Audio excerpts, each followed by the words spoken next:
Welcome, everyone. We are going to have our first conversation of the year for Weinstein Hospice. The topic is widow wisdom, and we are going to hear from a couple of very articulate women about their experience with hospice, and good and bad. And so I am Richard Bressler, Vice Chair of Weinstein Hospice. Cheryl will probably catch up later toward the end of the program, but right now her microphone's not working well. So we're beginning this year's Weinstein Hospice Conversations with two articulate women who will share their personal stories of loss. If you have questions once they start talking, please put your question in the chat box, and we will get to it toward the end, and we'll answer as many as possible. These two women were young when they lost their husbands, and while that scenario can be said for many, these two separately embarked on a journey that ultimately helps others deal with family end-of-life drama. They have created an unusual item. In one case, a book reflecting thoughts, and in another case, a card game. Through these tools, these two have created conversation starters so end-of-life wishes can be stated well before the end is upon you. They will share their widow wisdom. So first, let me introduce Jennifer O'Brien. For 35 years, she has been a practice management educator of physicians and served as a CEO for two large medical practices. She has authored over 55 articles and made hundreds of presentations. She holds a bachelor's degree from Boston University and a master's degree in organization development from Loyola University of Chicago. Her husband was a hospice doctor, but that in itself did not make end-of-life decisions much easier. We're going to hear her compelling story and what she has done to help others. She's the author of The Hospice Doctor's Widow, a journal, an art journal filled with beauty, practical insights, humor, and heart. The book has won a Nautilus Silver Award, and in the Death and Dying, Grief and Loss category, a Next-Gen Indie Book Gold for relationships, and Independent Publishers Bronze for gift, and an International Impact Award for its design. She lives in Little Rock, Arkansas. Secondly, let me introduce Lori LoCicero. We will hear Lori's compelling story in a few minutes. Her husband, Joe, was originally from Atlanta and was a young father to two young children when he died. Her experience with hospice and the death of her husband to pancreatic cancer was the catalyst for her creating the Death Deck, a lively and humorous card game that inspires meaningful conversation on what matters most. Freelance writer, creative storyteller, and eternal optimist, Lori combines her personal stories of loss with her innate sense of humor to write about life and talk about death. She hopes that by playing the game, others will become more comfortable talking about and more prepared to deal with dying and death. Let's begin our conversation with Jennifer. Thanks, Richard. I'm going to go ahead and share my screen.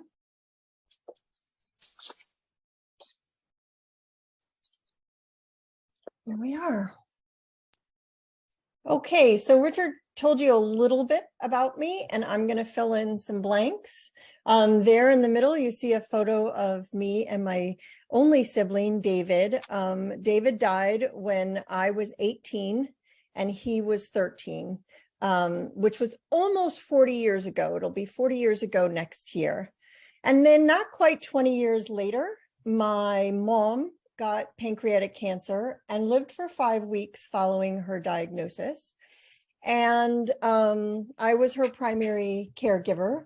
And so I had really lost both key members of my family pretty early on in life. As Richard mentioned, I've been in healthcare for 35 years, mostly on the administrative and leadership side. I do a lot of interim CEOing for large physician practices and academic departments. And I was down here in Little Rock, Arkansas, doing just that when I met this adorable man that you see there in the photo with me. His name was Bob Lemberg, and he had been a plastic and reconstructive surgeon for 30 plus years when a neck injury meant that he couldn't really operate without excruciating pain anymore. So he chose to retrain in hospice and palliative medicine. And I knew just how important the work he did was because, right, I just told you about my brother and my mom. And of course, there were other family members I had lost, you know, from my extended family. So it was pretty smitten with this man. Besides, he was just adorable and funny and all that good stuff. And so we fell madly in love, and we got married, and we had this absolutely wonderful life. He was on faculty at our academic medical center here in Arkansas, and I continued with the practice that I was working for, then finished that up and went back to some consulting and education work when he found a couple of lumps on the left side of his neck. And we went through some diagnostics, and it was indeed an advanced metastatic stage 4 renal cell carcinoma. And so all of that wisdom, we had to sort of turn on ourselves, because now it was us. And so Richard, I think your microphone might still be on. I started keeping an art journal almost upon his diagnosis. And these are some of the pages from the art journal. I'm a self-taught collage artist. And for purely the purpose of self-care, I started creating these journal pages and writing my thoughts and feelings and our experiences on top of the art, and just did it for my own sanity and for my own self-care. Bob lived for 22 months following the diagnosis, and then I kept going with the journal for about a year and a half after he died, at which point I was doing another one of those interim CEO positions, this time for a large multi-specialty practice. And a neurologist that I worked with described that he was in the process of diagnosing 3 different patients with ALS, which most of you probably know is a terminal diagnosis.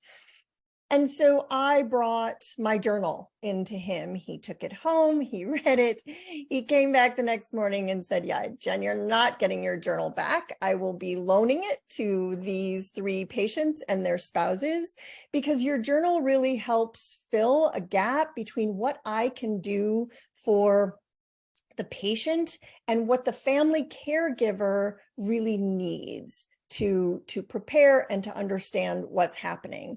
And he said, you know, you need to get that thing published, because we need to be able to make it available to more people. And you can imagine just how compelling that was to me, that my little art journal might actually help some other folks that were trying to take care of people that they love with a serious illness or a terminal illness.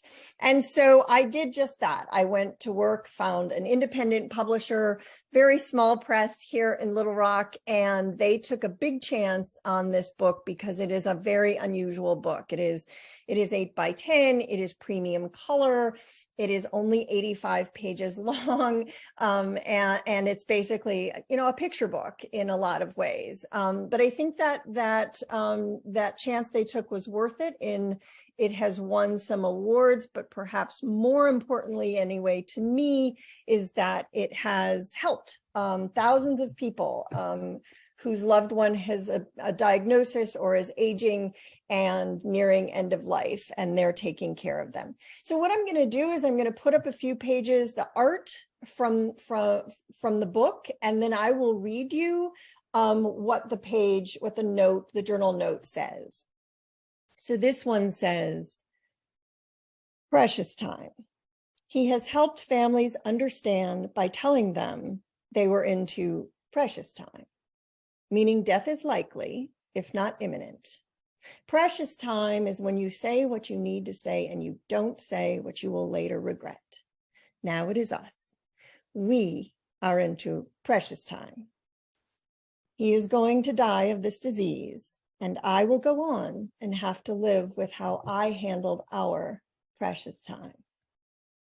And this was a concept that he shared with people so that they knew that death was coming, because it comes and you don't get a chance to do it over. And those of us who survive our loved ones have to go on, and we often live on thinking about how we handled our precious time. This one says, he helps patients understand the personalization of end-of-life choices by telling them about his own parents. My dad wanted only to be kept comfortable. My mother wanted every last life-extending measure. We honored both of their wishes because the right choice for a person is their own. And that's a true story, and it's very reflective of how we are in this country. In a recent Pew Research poll had us pretty evenly divided on whether we want to be kept comfortable or whether we want every life-extending measure. And so please talk about this with your loved ones, because just because you're in the same family doesn't mean you have the same wishes. And this I'll just tell you about. This is the headstone for my brother's grave. He's buried up in Tulpa, New Mexico. We grew up in New Mexico.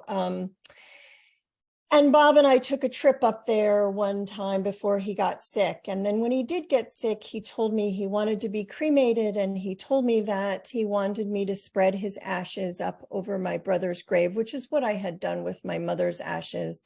And I write in the journal that I'm so glad we had the courage to discuss this, because I know exactly what he wants, and therefore I can express my love for Bob long after his death by carrying out these wishes. The note on this is short. It says, we're going through two different processes. He is dying. I am surviving. It came after a big argument that we had a couple weeks after his diagnosis. It was a silly argument, as happens in marriages.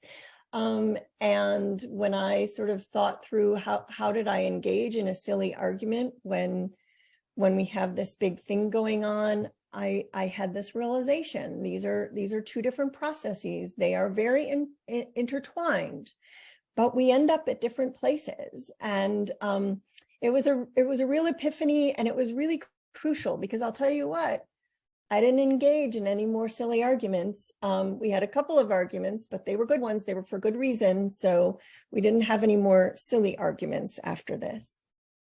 Okay, this says, as a physician working at a world-renowned treatment center, he cares for patients and families from all over the world. Sometimes patients are too sick to make the trip home and have to die in our town. That always breaks his heart. He's glad to be part of a center of excellence, but several times a year he comes home from work saddened. I just can't get this patient home to die, he says. He understands the desire to travel for the best care, but he's always troubled when people push it a little too long or have a complication and have to be away from their community when they die. This is an important one to ponder, because when you get a really bad diagnosis, the tendency is to get online and to find a clinical trial or a shot in the dark type treatment, and it's often in a town far away, maybe even another country. And when people tell me that this has happened to them and they're going to go to wherever for treatment, they sort of shrug and they say, I mean, what have I got to lose? And they say it as though it's a statement, not a question. But I promise you it's a question, because what you have to lose is possibly dying away from home. And the person who's taking care of you being stuck in a community with none of their friends and family when they lose you. And so please, I'm not discouraging anyone from traveling for healthcare. do what you need to do. But keep in mind, it's not a statement, it's a question. And this is a design that I came up with after the evening after Bob and I went to the notary public to put everything in, all the property and the cars in my name. She asked us, why are you doing this? And I said, well, Bob's dying. And she got a little squirmy and nervous. And I said, we're at peace with it, which was true for the most part. And I had heard Bob say that to other people, and that's more practically, that seemed to calm her down enough to get to the task at hand. And then when I came home and thought about being at peace with end of life and at peace with our situation, this is the art that came out of that. The note says, I will not miss the sleepless nights filled with his relentless moaning, wheezing, and suffering. I will not miss trying yet failing to comfort him. I will not miss wrapping his swollen legs. I will not miss giving him injections. I will not miss changing the sheets in the middle of the night because of his night sweats. I will miss loving someone so much that I do all of these things. And this is the page from the book where the note simply says, my grief, my gratitude, my love from the bottom of my heart. And my thanks to you from the bottom of my heart for being willing to share in my story. And this is how y'all can get in touch with me.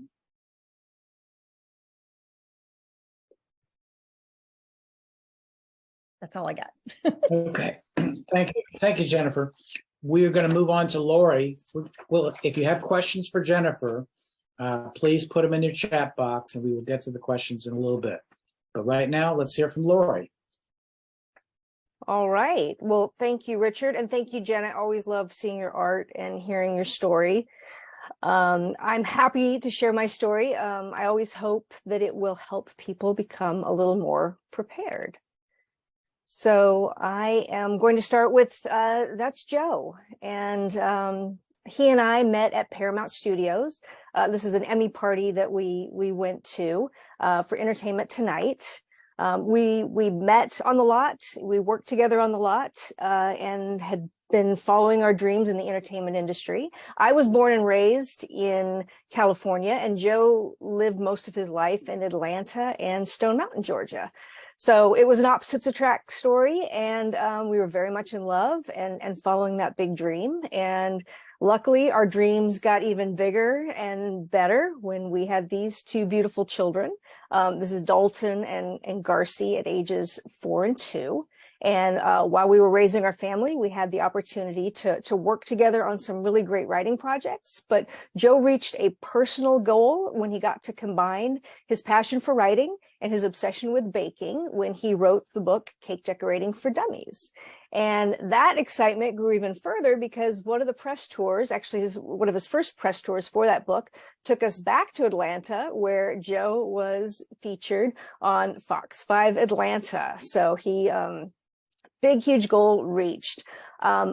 Unfortunately, though, right before we left for this trip, Joe was having a lot of pain in his abdomen and back. And we went to the doctor, and basically we're told that he had acid reflux and to take a little medicine and go easy on weekend martinis and morning coffee, which he did. And it seemed to let up, but it really didn't stop the momentum of that pain for very long.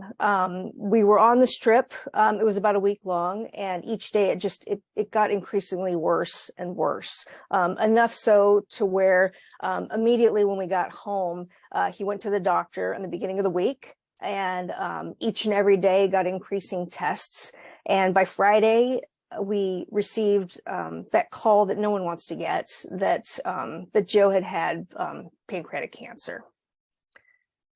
So once he had that diagnosis, we were first in shock and denial, and then we did everything we could to fight it. We did chemotherapy, radiation, alternative therapies like acupuncture and homeopathics, anything and everything that we could do to treat Joe. And he bravely went through all those treatments and reserved enough energy every day to walk our son to and from kindergarten. And that battle went on for almost a year. And during that, we didn't really talk about the potential that Joe was going to die. And I think with many people who get a cancer diagnosis, talking about it is sometimes a hope crusher, and that somehow it could lead to hastening death. But we all know that's not true. But we all also have experienced that, once you've been given the diagnosis, it's even harder to talk about. But about 10 months into this diagnosis, I realized that it probably was not going to turn out how we wanted it to. And I needed to talk to him because we really hadn't had any conversation. So I found a time where he wasn't too medicated for his pain, and sat him down on the couch and basically had come up with a few questions just to find out the basics, and basically the what ifs. And I presented it to him like, what if, one of us were to die, either one, whether it's 6 months, 6 weeks, 6 years, 30 years, what would we want? And he paused for a moment, but then just went right into answers, which told me that he really had been thinking about this, but just hadn't been sharing it. So I got down as much information as I could, and enough about his final wishes. And then that was it. It was about 15 minutes, and that's all the conversation that we had. So the next month, we ended up at the doctor's office, and the treatments were not going well, and he recommended us going on a clinical trial. And so we agreed. And as we were walking out the door, the doctor handed me a card, and I looked down at it, and it was a card for hospice. And at that time in our journey, I really had no clue what hospice meant. I didn't know why he was handing me the card. I had no idea, like, what is this, why? And so I got home and, of course, did the somewhat curious thing that we all do. I Googled, what is hospice? And, started to get into some websites and saw keywords like life-limiting disease and incurable illness. And that scared me, because at that time where we were at, we still held hope.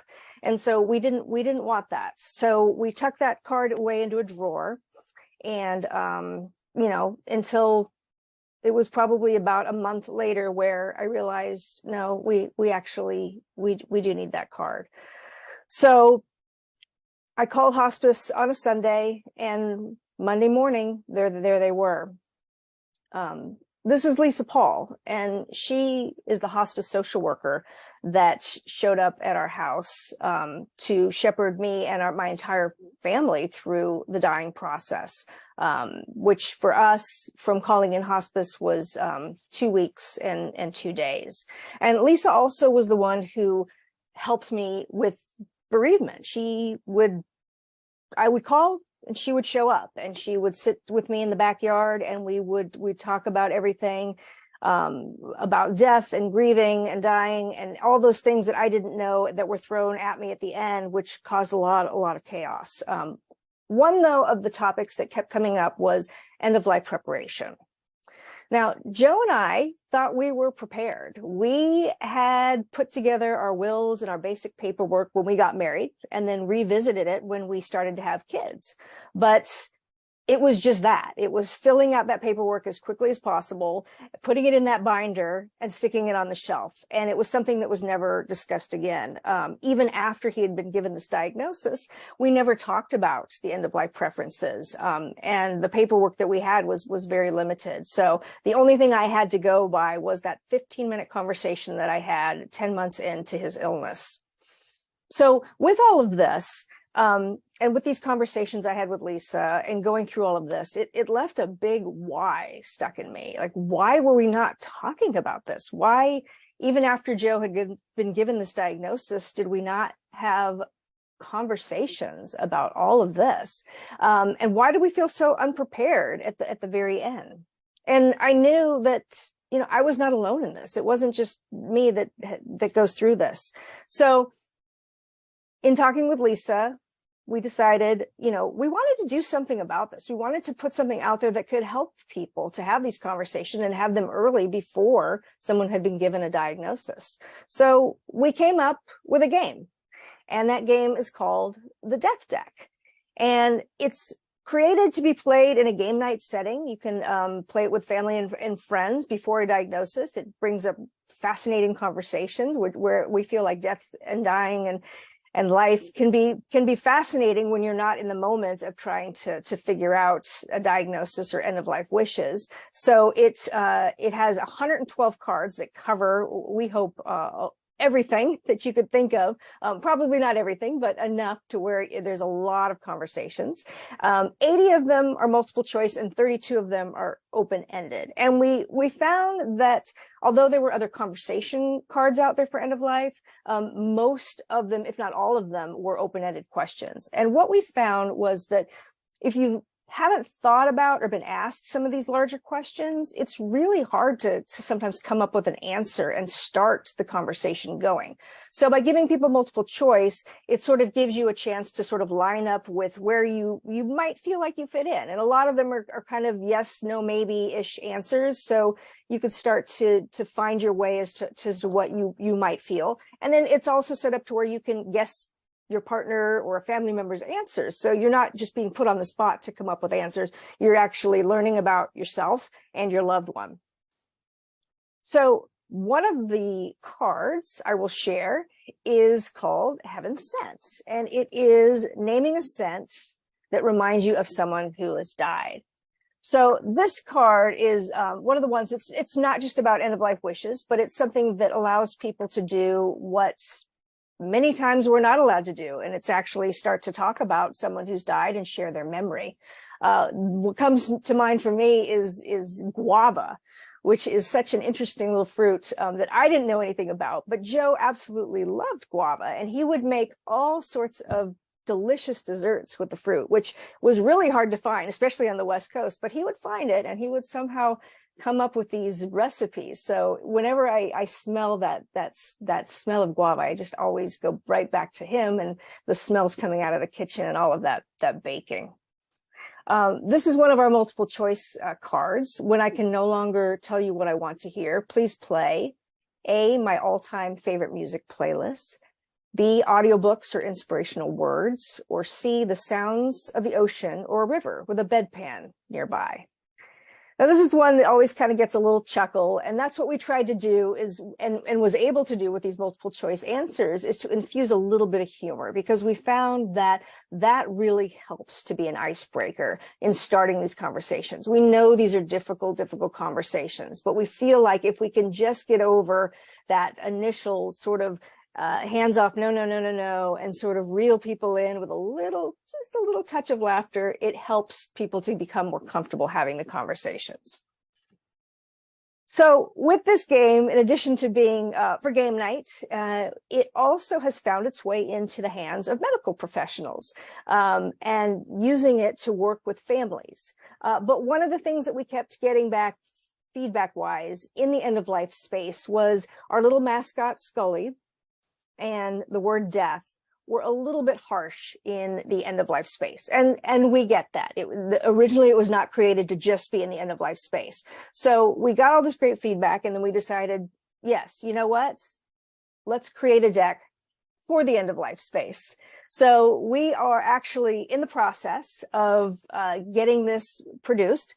It is the EOL, or the end-of-life deck, and the imagery is softened. The name obviously is no longer death, but it's a smaller version, a 55-card version of the game that is exclusive to using in end-of-life space to open up those difficult conversations.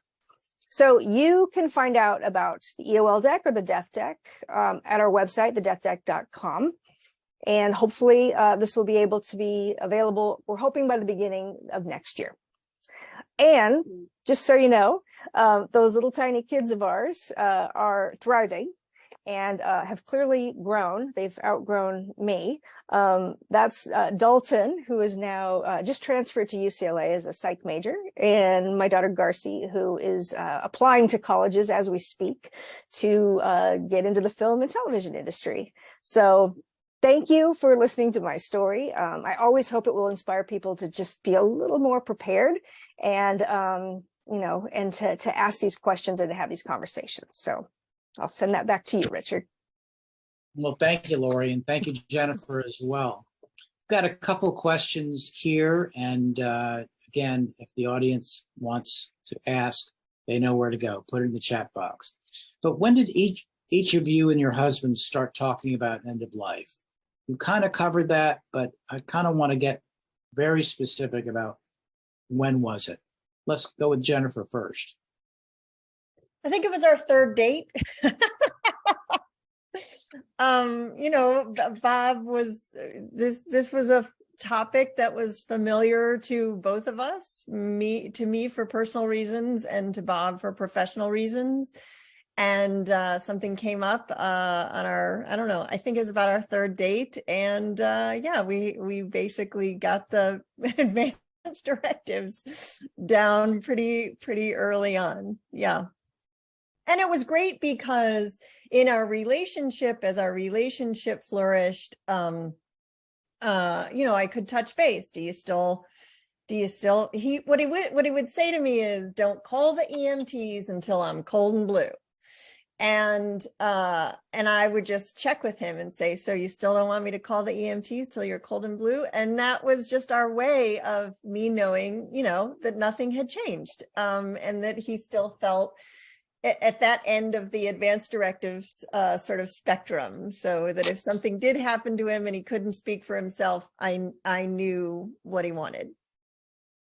Okay. Thank you. I think your answer is quite different. My answer is quite different. Yeah.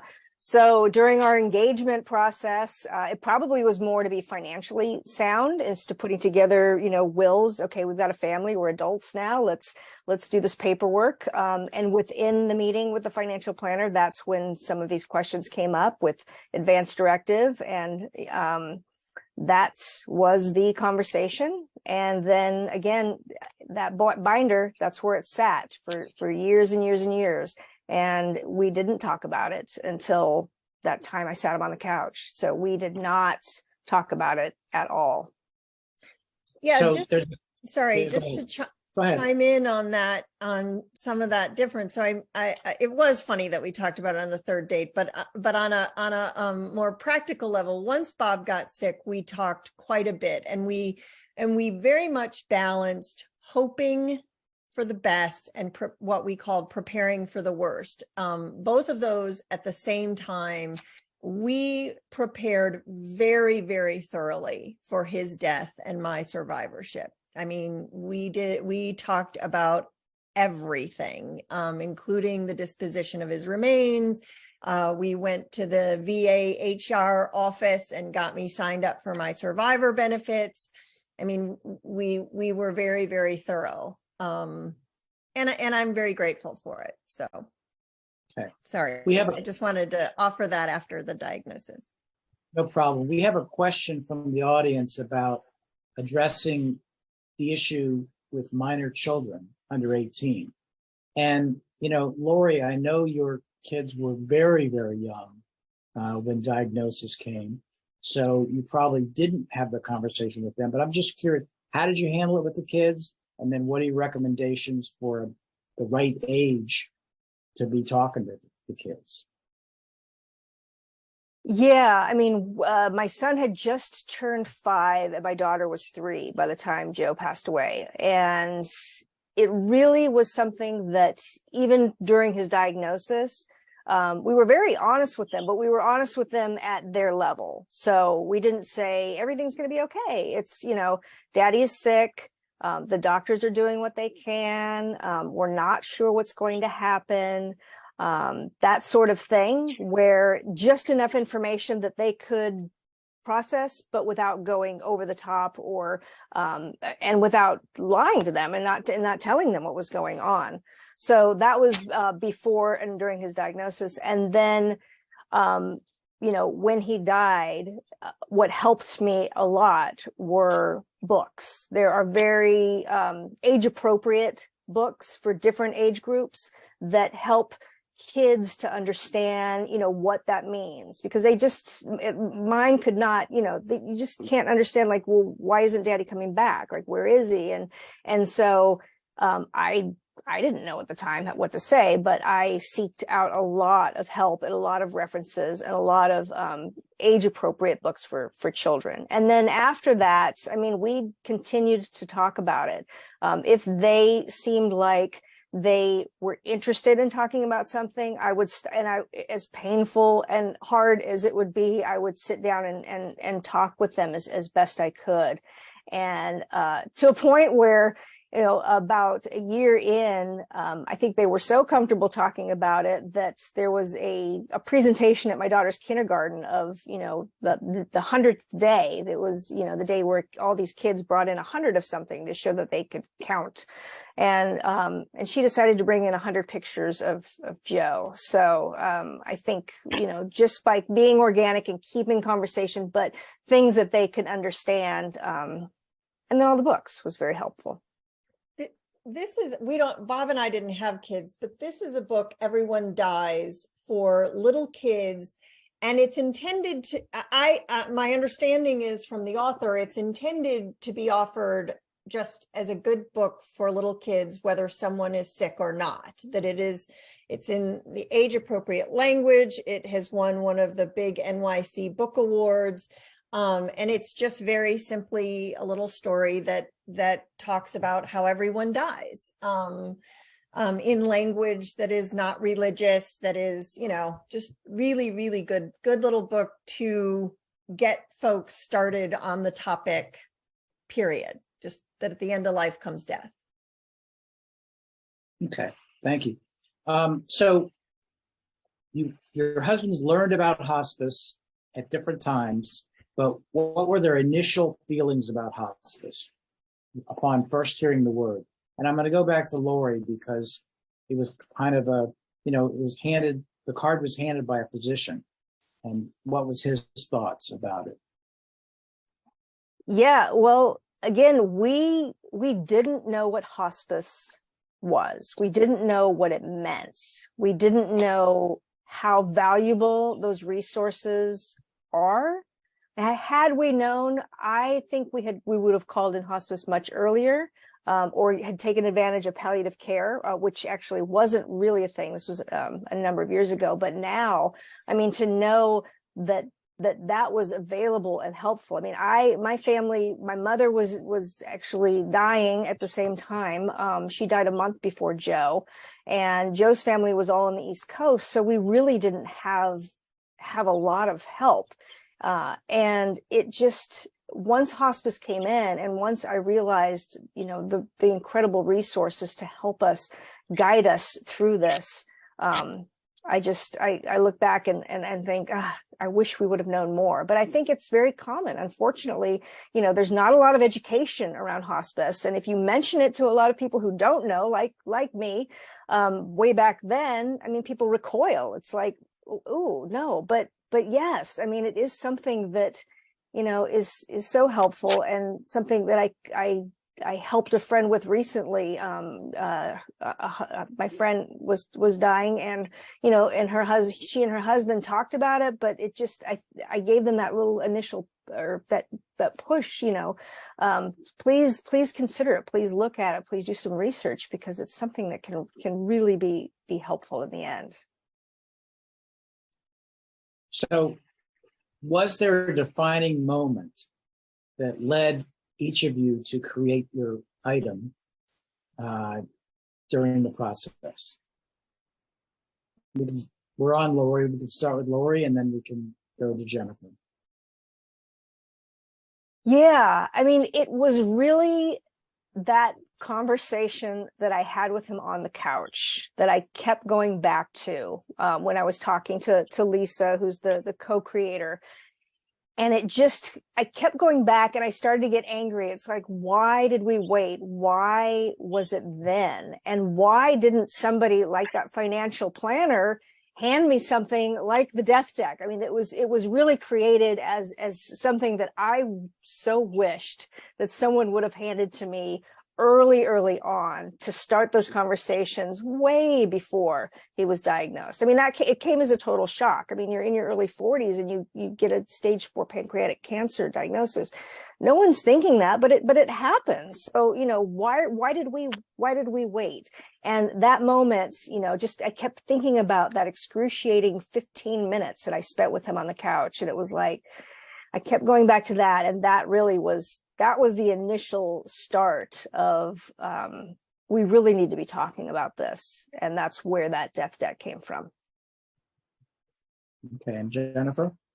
Yeah, well, for me, like I said, the journal started out as just my private art journal. And it was when Dr. Silzer said, this is a really helpful tool that I became inspired. I said in the story that he said, you need to figure out how to get this published. And I just became sort of driven to do that. But the truth is, it was very scary when as it started to get closer to the release date. I got really nervous about what it would be like to share it, because it is very, very personal. And I got a little nervous about what would Bob be thinking. That was very scary. So yeah, but it ultimately turned out really well. But it was not an easy. I'm not sure there was an epiphany. There was just this drive to do it once that doctor said, and then there was a kind of, I don't know about this moment right before it got published. And anecdotally, how have your items been received? I mean, do you get comments back? And we'll start with Jennifer. Oh my gosh. Yeah. I mean, I told you I was really nervous when the book came out, but the truth is, yes, it has been extremely well received. I get a lot of notes and emails from people saying, thank you for your courage, because this really helped me. And then the other thing that I've gotten, that's been so incredible is a lot of feedback from the healthcare community. In fact, today, so there's a nurse up in Canada who had the book and then came to one of my virtual author talks, and they had a patient in their unit who was clearly dying, and the physician did not want to tell the family. He didn't want to call the family and say, your person is dying. And she sat him down and she said, listen, this is their precious time. And she read the page to him about precious time. And she said, this is all they have. And sure enough, he called them and the family got there in time to be with their person before she died. And if that story weren't beautiful enough, this nurse has just today was invited to, gave a lecture today at her medical center on the topic, and had written to me with permission, asking permission to use the Precious Time page and to share it. And she's really good about telling everybody where it came from, and especially naming Bob, which means a lot to me. Okay. And Lori, anecdotally, how's yours death deck received? Yeah, well, this is a bootstrap business that Lisa and I created. We decided, yes, let's make a card game about death, which, sounded really great at first, but then we got it produced and we're like, well, do we think that people beyond friends and family who are obligated are going to buy this and play this? So we don't know. We just released it out to the world, and started to see sales increase and started to see people outside our world, start to purchase it. And even to the point of a couple of years in, someone had bought it on every continent but Antarctica. So, that was like so incredible. Like, how is someone in Portugal finding us? But they are, and they're playing it and they're using it. We've gotten bulk orders from financial planners and death doulas who are using it as a tool. Just yesterday, I actually got a call from a chaplain in Arizona saying, thank you so much for creating this. I've been using it in my meetings. I pull a card to start my weekly meeting, and it's been an incredible way to bond with my people and start these conversations within our internal organization. And then a couple of weeks back, we got an email from a professor at Pepperdine saying, hey, guess what? We're using this in a death and dying course. And, maybe next semester, you can come and speak. So it is word of mouth, and it's finding its way into the right hands. And it brings us so much joy when we hear back from all of these people and places that are using it in different ways, but ultimately to get people talking. And do you think the EOL deck, when produced, will be promoted differently, or will it go for the same audience, or how are they different? Yeah, so the death deck itself, we always envisioned it being, on the shelves of Target next to some of the other card games, where it could be an alternative game to play. It did find its audience within people in the healthcare industry, so which tipped us off to like, maybe we should design a card game just for them. So this one is going to be more of a targeted marketing to let those people know in the healthcare industry that there is this tool that they can utilize to start helping them and helping families to break that ice and start talking. So hopefully the general population will find it too, but the fact that it's called the EOL deck, we feel like it will be a more targeted product for those under the umbrella of end of life. And Jennifer, I know you showed a page about Precious Life, but I'd like you to talk about what Precious Life meant to you and to Bob. Well, Precious Time was something that Bob would share with patients, and he told me about it, fairly early on in our relationship.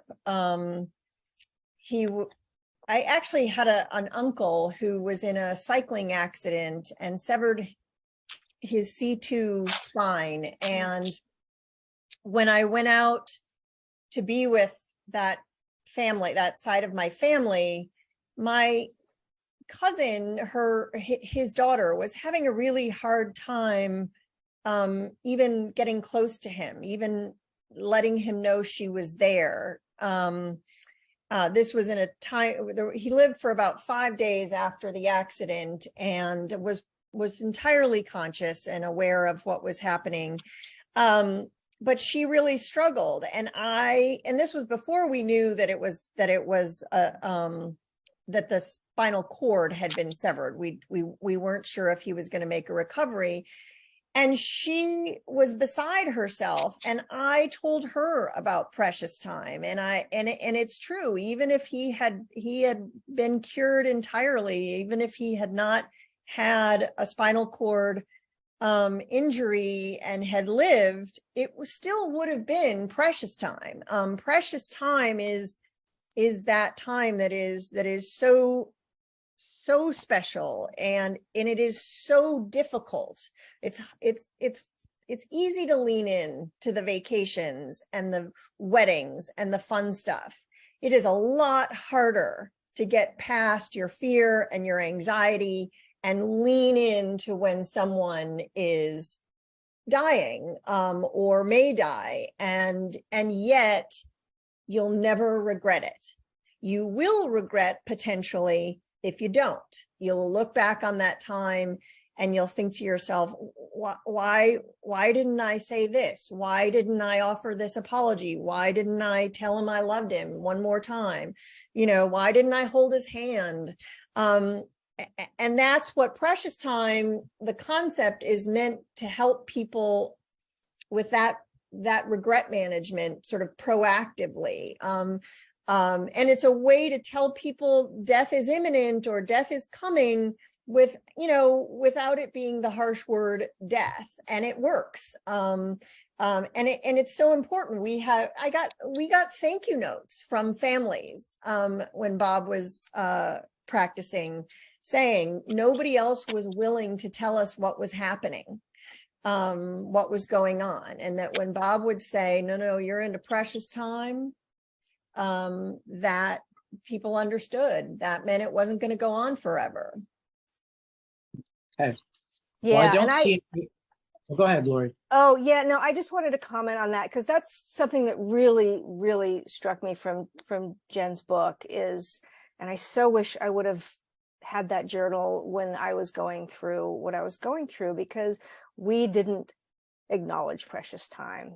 And we, by not acknowledging that and by not realizing or admitting to the fact that, yes, Joe is dying, that process became chaotic and disturbing at times. And it's something that I look back and go, I really wish that we would have been able to have precious time, to have that peaceful time at the end where we were just going through that transition rather than trying to read up on what was happening and being so confused. I mean, it's so important. And I thank you, Jen, over and over again for explaining that and for and teaching that and having that in your book, because that precious time, it's so stuck with me. And I'm going to carry that, in future relationships, to know that, that is so important. So I just had to acknowledge that because it's just a wonderful thing. So thank you. You're welcome. Well, I don't see any other questions for tonight, but if you audience members think of something that you want to ask these two, please send a note to us at Weinstein Hospice, go to our website, and we'll still be able to answer questions at a later date or, later on. So with that, I want to thank both of our presenters, Jennifer O'Brien and Lori LoCicero, and send it back to Cheryl, who's going to, hopefully her microphone is working great now. How does this sound? Perfect. Great. I apologize. Richard, thank you. Jennifer, Lori, thank you so much for sharing your precious stories.